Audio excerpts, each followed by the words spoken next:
नमस्कार, कैसे हो आप सभी। आपका स्वागत है हमारे शो में life in astrology with Devangini Dave only on Vadodara live 24/7 news channel. Stay with us. आज का जो टॉपिक है जस्ट गेस क्या होगा।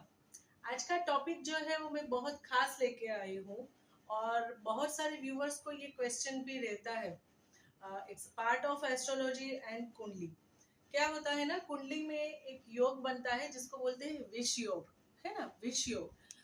तो विष योग जैसे नाम है वैसे ही ये जो योग होता है वो रिजल्ट देता है। आज मैं उसकी थोड़ी सी यहाँ पे आपको जानकारी भी देने वाली हूँ, किस चीज को कुंडली में विष योग कहते हैं और कुछ उसका मैं उपाय भी आपको यहाँ पे शेयर करने वाली हूँ। तो स्टे विथ अस।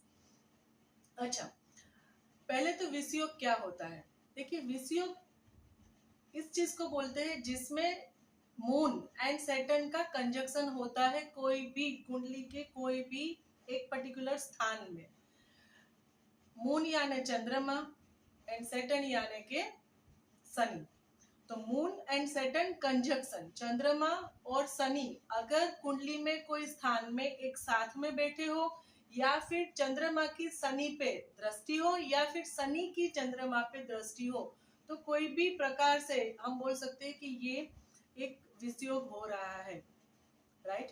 अभी what is moon. First of all, moon जो है वो बेसिकली जो बोलते हैं हम माँ का कारक है, मन का कारक है, इमोशंस, फीलिंग्स, सेंटिमेंट्स का कारक है। चंद्रमा जो है वो स्त्री प्रधान ग्रह भी है। राइट। चंद्रमा जो है, मून जो है वो पानी भी है। राइट। अगर शनि की बात करते हैं हम, तो शनि क्या है, शनि जो है कर्म के देवता बोले जाते हैं, दंडाधिकारी है, डिसिप्लिनरी स्टार है। राइट। तो कहने का मतलब है कि बोथ आर वेरी अपोजिट, दोनों की जो कैरेक्टरिस्टिक है वो बहुत ही अलग है। इसीलिए जब वो एक साथ में कोई स्थान में बैठे या एक दूसरे पे दृष्टि करते हैं कुंडली में, तो हो सकता है कि कभी इसकी नेगेटिव इफेक्ट्स भी हो सकती है। इट डिपेंड्स के किस तरह से वो दोनों मीन्स दोनों की डिग्री कौन सी है, कौन से नक्षत्र में चंद्रमा और शनि आपकी कुंडली में है, कहाँ पे कौन से स्थान में वो बैठे हैं, कोई दूसरे शुभ ग्रह की चंद्रमा और शनि पे दृष्टि है या कोई क्रूर ग्रह की दृष्टि है। So there are so many factors, based on that a good astrologer can give you prediction about whether this conjunction is good in your horoscope or it will give you bad effect. right. बहुत सारे ऐसे साधु संत जो होते हैं उनकी कुंडली में भी, या जो बहुत ही हाईली नॉलेजेबल होते हैं उनकी कुंडली में भी शनि चंद्र का जो है वो विष योग देखा गया है। तो शनि चंद्र का जो विष योग है, ऐसा नहीं कि वो खराब इफेक्ट ही आपको देता है ना, वो आपको शुभ असर भी देता है, but depends, there are so many factors जैसे मैंने आपको बताया। ठीक है। अभी साधु संत क्यों मैंने बोला, क्योंकि शनि जो है वो विरक्त का भी ग्रह है और चंद्रमा जो है वो हमारा मन है। अगर कोई स्थान पे इस तरह से दोनों बैठे हैं तो हो सकता है कि आपको कोई उच्च पद मिले और आप जो है वो बहुत ही हाई लेवल के स्पिरिचुअल पर्सन बन जाओ अपनी लाइफ में। राइट। तो इस तरह से देखा जाता है। अगर इसकी जो साइड इफेक्ट्स बोले, जो इसके अशुभ परिणाम है, शनि चंद्र अगर साथ में कुंडली में, तो क्या क्या हो सकता है। व्यक्ति जो है वो मानसिक रूप से बीमार हो सकता है। कहने का मतलब फोबिया, डिप्रेशन, ज्यादा स्ट्रेस में रहना, कोई एडिक्शंस, कोई नशे का एडिक्टेड पर्सन भी हो सकता है। राइट।